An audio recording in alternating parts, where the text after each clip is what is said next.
Então, por exemplo, se eu viro presidente, Tá. Vilela votou em mim, Ganha fato?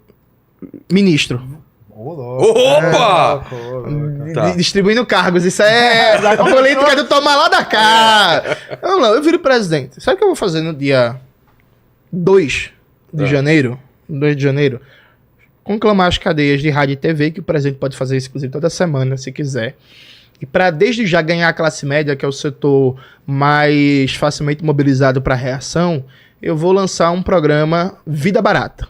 Vai ser tudo nome Tudo. simples e objetivo. Vida Barata. O que é que significa objetivamente? Bicho. A gente vai pegar a Caixa e o Banco do Brasil, a gente vai reduzir o crédito para financiamento de imóvel, para financiamento de carro, o custo do spread bancário, dos serviços bancários no cartão de crédito e tal. Sai dessa taxa de juros de 100, 200, 300% ao ano.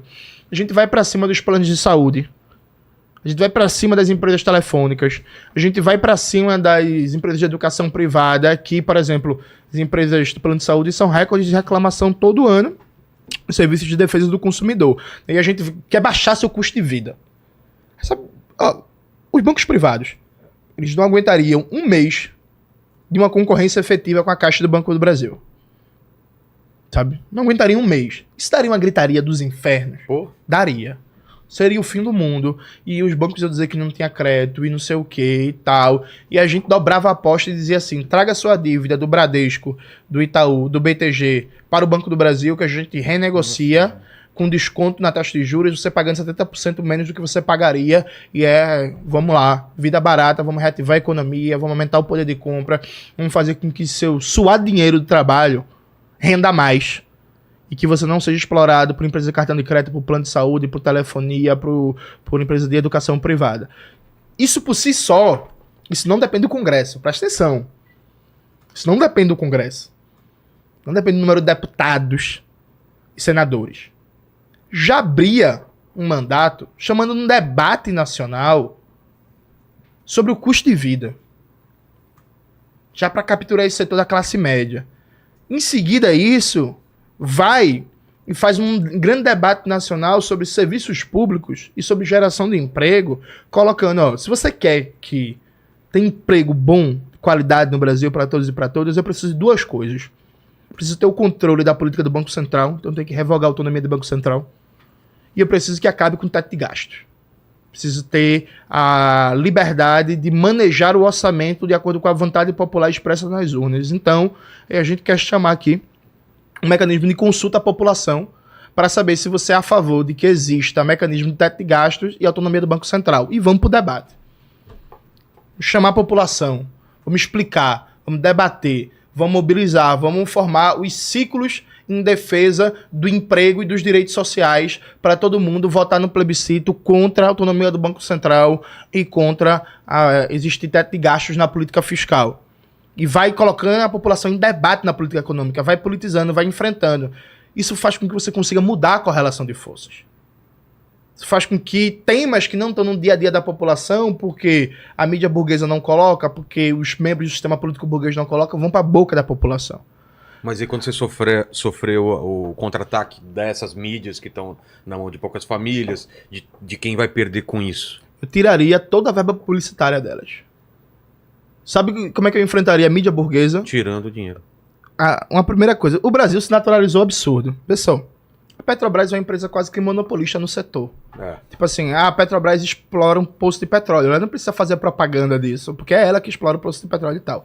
Aí tem uns certos absurdos no Brasil. A Caixa é um banco que é único no mercado brasileiro. A Caixa é o banco do Minha Casa Minha Vida, é o banco de receber Bolsa Família, de receber FGTS e tal. A Caixa não precisa fazer propaganda. Aí tem umas coisas meio estranhas no Brasil. Que a Caixa e a Petrobras, por exemplo, pagando rios de dinheiro para a Rede Globo, para a Record, para a Estadão, para a Folha de São Paulo, fazendo propaganda. Para time de futebol? Para time de futebol eu ainda... Não, para time de futebol... porque eles ganham, gastam uma grana. Mas a time de futebol eu ainda consigo entender, porque aquilo ali, meio que na psicologia popular, faz com que a marca circule bem. Entendi. Embora eu continuo achando estranho uma empresa pública precisar se legitimar a partir de propaganda quando ela deveria se legitimar a partir da própria função que ela cumpre. Então todo brasileiro achar importante porque sente a diferença no dia a dia daquela empresa. Mas beleza. Tá. Meu amigo, veja, eu sou presidente na segunda-feira, dia 1 de janeiro. Dia 3 a gente corta toda a propaganda, toda a verba publicitária do governo, toda a verba publicitária das empresas estatais para monopólio de mídia burguês. Corta. Chama o chefe da Receita Federal. Nossa, vai quebrar uma... E diz assim, ó, eu quero um pente fino nas contas de todos os grupos de mídia do Brasil. Todos. Todos.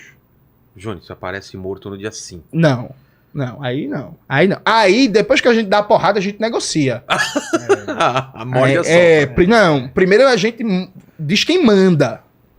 Primeiro dá a porrada. Aí, claro que, por exemplo, quero que todos os grupos de mídia fechem. Não, nem precisa. Mas a gente precisa dizer quem manda. Precisa parar de acabar com a chantagem. Precisa parar de acabar com a politicagem, com ataque à empresa pública, com ataque à soberania nacional, com esse discurso lavajatista onipresente. Agora o presidente Lula retomou o investimento em refinaria Abreu e Lima. A matéria voltou tudo a matéria do Estadão, da Globo, é atacando. Peraí, pô, o Brasil importa hoje 30% de derivados de petróleo, isso não é autossuficiente de petróleo. Aí vem um investimento tímido, bom, importante, mas tímido numa refinaria, os caras vêm atacar. Peraí, não, vamos conversar, não é assim não. Você quer atacar refinaria? Você quer que o Brasil não seja autossuficiente em derivados de petróleo? Tudo bem, você vai atacar. Liberdade sua. Direito seu. Agora, dentro da lógica da liberdade sua, não vai ter R$1 de verba pública para você. Veja, não é comprar. Não é querer que ele diga... Não é. Eu tô falando que eu quero que ele escreva. Não. Eu não tô dizendo que o que ele quer, o que eu quero que ele escreva. Eu tô dizendo o seguinte, eu não vou aceitar que um órgão que receba dinheiro público seja agente contra o Brasil. Então você quer mesmo defender que se privatize as refinarias do Brasil? Todo país tem refinaria. A França, a Coreia, o Japão, a Alemanha, é isso. Aí o Brasil é um país que não pode processar seus derivados do petróleo, é isso mesmo? O Brasil vai ter uma indústria petroquímica raquítica que vai depender de importação, pagando bilhões em dólares, pressionando a balança comercial, pressionando a balança de pagamentos. Você quer defender isso? Você vai defender, não vai ter R$1 público. E vão pro pau.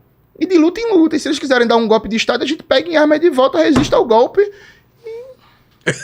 Eu acho que é um ponto importante, porque boa parte do que a gente percebe como esse movimento, né, do que o Jones está futuramente propondo ali como... Ele tá fazendo a campanha dele aqui. Sim, no caminho de volta para casa a gente vai fechar o programa no carro. É isso, mas... É um ponto que eu acho que a gente muitas vezes perdeu essa capacidade justamente por essa falta de mobilização, que é o fato de ser intransigente. De dizer o seguinte, ó, será assim. Ou é assim. Ou é assim, ou é assim. Acabou. Por quê? Porque da mesma maneira que todos os programas liberais, neoliberais, de opressão, de repressão, são absolutamente intransigentes, não existe espaço. Não existe esse espaço para poder fazer um diálogo, veja bem, não sei o quê, porque a história ensina todos esses momentos em que houve qualquer tipo de proposta para poder ter um pretenso diálogo, qualquer coisa que o valha, qual que foi o resultado histórico disso? A intransigência da classe dominante com relação ao interesse dela sobre a soberania popular. E a grande questão é, por exemplo, né, fazer essa questão aí do financiamento das mídias de verba pública. Isso não é o norte, né, uma censura do que dizer ou que não dizer, porque o grupo de mídia hegemônico não representa os interesses do povo brasileiro. Ainda mais se for um grupo de mídia que é governado, que é privado, que é uma empresa feita para dar lucro. É isso, ela é feita para dar lucro. Então, todas as atividades que ela vai financiar e defender são atividades que vão, de alguma maneira, beneficiá-la economicamente. Por isso que é interessante para o Estadão, para a Globo, fazer terrorismo com a refinaria de Abreu e Lima. Por quê? Porque existem investidores estrangeiros que gostam dessa situação de dependência que o Brasil se encontra, porque eles também são acionistas desse processo. Porque eles também ganham na volta. Por isso que eles vão defender isso. Por isso que eles defendem essa perspectiva. Porque são interesses alinhados a outros investidores, a outros grupos internacionais. Como foi em 64, como foi antes, como é até hoje. Então a nossa capacidade de mobilização nesse sentido, ela é muito importante, porque sem a intransigência, a classe trabalhadora não tem mais nada. Ela não tem mais nada. Porque imagina, se eu resolver fazer essa negociação, o primeiro momento que a burguesia vir, que for interessante para ela avançar e atropelar tudo, é um abraço. Veja aí, didaticamente. 2016, golpe de Estado. Né? A gente passa por um golpe legitimado pela instituição jurídica do Estado Democrático de Direito Burguês. O Estado Democrático é isso. Tudo funcionou na base da lei. Isso que eu ia falar, foi tudo na certinho. Na base da lei, entendeu? Para a gente até fazer esse levantamento, esse questionamento. 12 anos, né? Mais ou menos 12, 13 anos, mais ou menos ali, de governo, em que a gente teve um rebaixamento muito grande, Carta ao Brasil, teve um monte de programa que foi rebaixado, para poder manter, para justamente não ser radical demais, não ser intransigente. 4 assinaturas do Michel Temer e acabou tudo. Acabou tudo. Acabou. Num piscar de olhos. Por quê? Porque a classe dominante sabe de qual classe ela faz parte. Sabe e vai defender os seus interesses com unhas e dentes até o fim. Até o fim, porque a sobrevivência dela depende da exploração da classe trabalhadora brasileira. Por isso que nesse processo, para a gente poder construir essa outra hegemonia, a intransigência ela é absolutamente fundamental. Porque é essa intransigência que impede com que programas... esses avanços que causam a morte... Uma canetada. Literalmente, Vilela, a morte das pessoas. Literalmente. Porque para cada pessoa, para cada momento em que a Sabesp, por exemplo, vai desinvestir, né? Ela retira, ela não faz mais concurso público, ela demite os funcionários de longa data, ela terceiriza algumas operações. Para quê? Porque tudo isso, para os financiadores, para os acionistas, são sinais de sanidade da empresa, de que ela dá lucro, né? Inclusive a Sabesp é uma empresa lucrativa. Esse é um outro argumento, né, que a galera usou muito para poder falar. A Sabesp no ano passado deu 2,3 bilhões de lucros para os cofres do estado de São Paulo. Não era deficitário. Só que aí qual que é o problema? O lucro da Sabesp foi reutilizado para outras áreas do setor que não para o saneamento. Por quê? Porque o processo de precarização é o que vai legitimar, na opinião pública, a necessidade de privatização. Veja só, educação pública em São Paulo. Professor de escola estadual odeia o Geraldo Alckmin. Por quê? Porque o Geraldo Alckmin foi o governador... Porque ele é racista. Não coloque em minha câmera! Eu conheço um ótimo escritório de advocacia, mas, os professores do estado de São Paulo odeiam o Geraldo Alckmin. E com razão. Porque o projeto da educação do Geraldo Alckmin para o estado de São Paulo foi um projeto que foi norteado pela destruição do investimento, pelo processo cada vez maior de concessão da educação para algumas iniciativas para o avanço de venda de material didático, de desvio de merenda. Lembra disso? Desvio de merenda. E aí você tem 20... É aquela coisa, né? Todo mundo defende revezamento de poder. Mas quando é o PSDB em São Paulo, aí a democracia do revezamento fica em silêncio, né? O PSDB ficou 20 anos governando São Paulo e a educação pública paulista tá nadando na lama, até hoje. Aí você pega um projeto como esse. Esse projeto interessa a quem? Aos grandes grupos privados da educação. E agora que está sendo tocado com aceleração pelo secretário de Educação do Estado de São Paulo, que é o Renato Feder, que foi secretário de Educação do Estado do Paraná, e que tinha feito aquela aprovação, tinha feito aquele movimento de acabar com o livro didático. E fez. Hoje o Estado de São Paulo não recebe mais verba do Plano Nacional do Livro Didático, um programa que existe há mais de 40 anos, acho que mais de 60 anos. Não recebe mais essa verba. Por quê? Porque agora o Estado de São Paulo compra material direto de quem? De uma empresa que presta esse serviço e que, curiosamente, é uma empresa que fechou contrato com o governo do Estado de São Paulo antes do Tarcísio assumir, em outubro de 2022. Mais de 100 milhões de reais em contrato fechado. E aí o Renato Feder, que ainda é secretário, ainda hoje, ele é um dos principais acionistas do fundo da Dragon Gem, que é um fundo internacional sediado em Delaware, nos Estados Unidos, e que controla as operações de uma empresa de informática, e que é uma empresa de informática que, curiosamente, tem os contratos de fornecimento de tablets, de computador e etc, etc, etc, para o governo do Estado. E isso não é só...